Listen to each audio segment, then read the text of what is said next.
Watts Wacker wrote a book a couple of years ago called The 500-Year Delta. Now, it's a book about change. Y'all read? I don't know. I mean, I know you can, but do you have time? I mean, you know, it's hard to have time. This is a really great book. If you like reading about change theory, it's a really interesting book. One of the most, I think the most exciting things about the book, though, is its subtitle. The subtitle is what happens after what comes next. And that's what leadership is about today, isn't it? It's not figuring out how to manage in this crazy world that we're living in right now.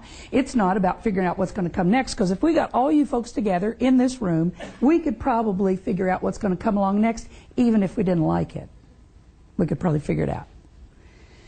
But it's figuring out what's going to come after what comes next that's hard. Any of y'all play pool? Anybody? Yeah, I love playing pool. It's a game of angles. It's like communication, right? Very rarely is there a straight-in shot. Here's what I learned a long time ago about playing pool. It's not the shot you make that matters. It's how you leave yourself. It's all about positioning. Are you positioning yourself to survive today and hope you make it till tomorrow?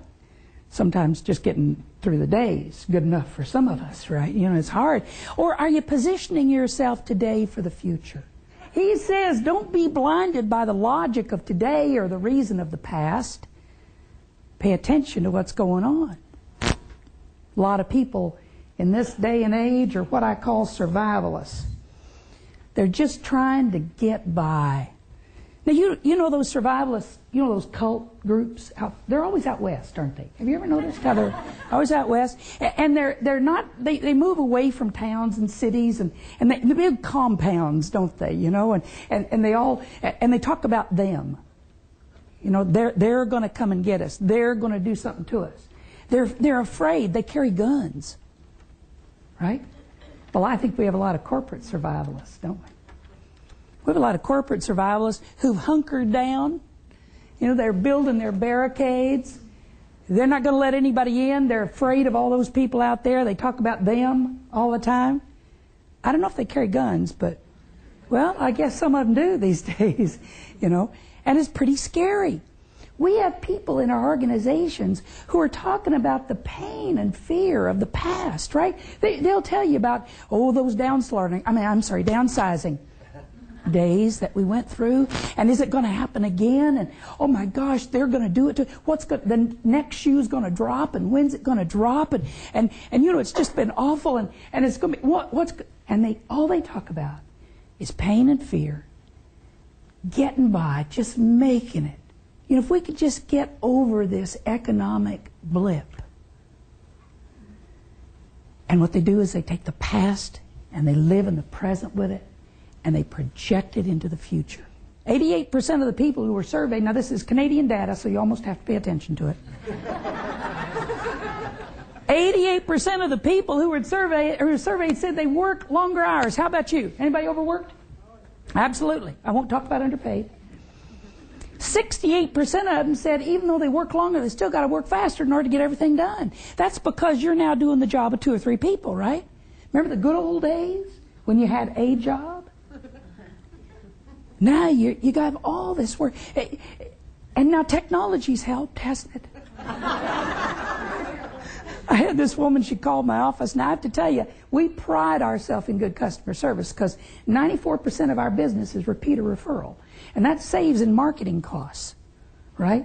So we like to keep our clients happy. Boy, I tell you, if you call our office, somebody's going to get back to you. I'm probably not there, but somebody's going to get back to you.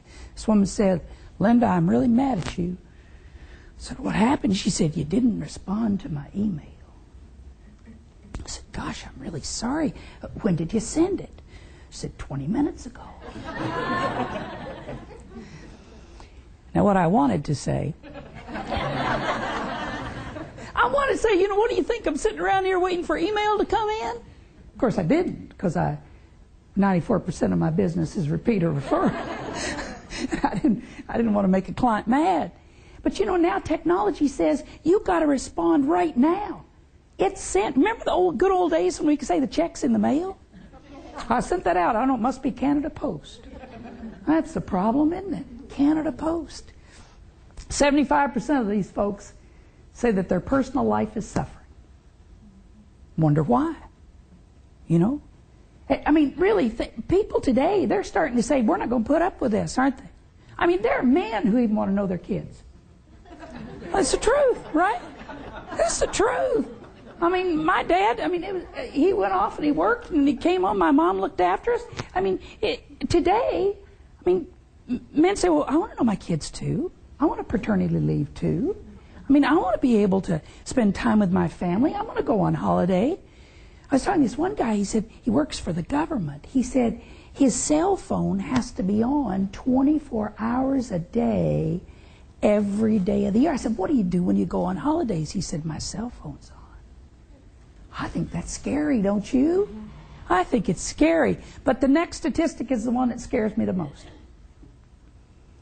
And I think it ought to be the one that scares you the most. Only 5% of the people who were surveyed said that they had any sense of personal satisfaction when they left work at the end of the day. We want to know why people are disconnected.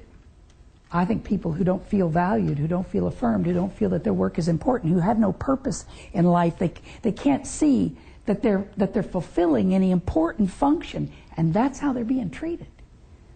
I think we're in trouble. Those folks are going to become the survivalists of tomorrow.